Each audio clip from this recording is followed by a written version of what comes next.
Odysseus, king of the Greek island of Ithaca, has been away from home for 20 years. He left his wife and baby son to cross the sea and fight in the Trojan War. After the war ended, Odysseus set out for home with a crew of men. However, disaster after disaster befell Odysseus, who had angered the powerful ocean god, Poseidon. Monsters and giants killed members of his crew. Other crew members died in a shipwreck. Now, only Odysseus remains alive, stranded on the island of the nymph Calypso, who wishes to keep him as her husband. Odysseus is miserable and homesick. Encouraged by the gods, Calypso agrees to let him go and sends him on his way on a raft. Poseidon wrecks the raft, but Odysseus manages to swim to shore, and he finds himself in the land of the friendly Phaeacians, who offer to ferry him home to Ithaca. Meanwhile, in Ithaca, Odysseus' faithful wife, Penelope, is still waiting for her husband to return. She does not wish to marry any of the many suitors who are occupying her house. She feels unable to send the arrogant and unmannered suitors away, but she continues to stall in selecting one of them as her husband. Odysseus' son, Telemachus, is now a young man. He too feels angry with the suitors and wonders what has become of Odysseus.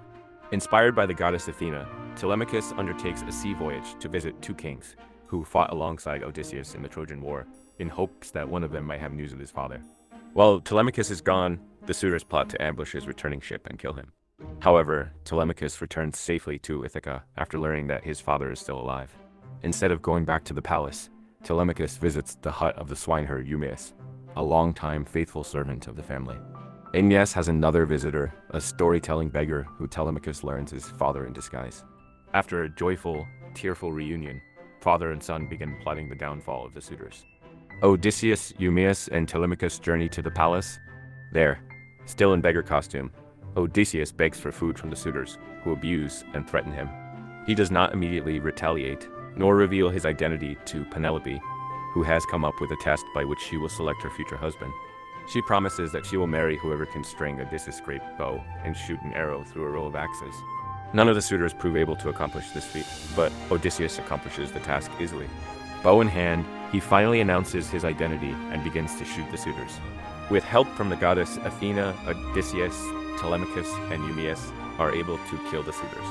After the fighting ends, Odysseus is joyfully reunited with Penelope as well as his father, Laertes.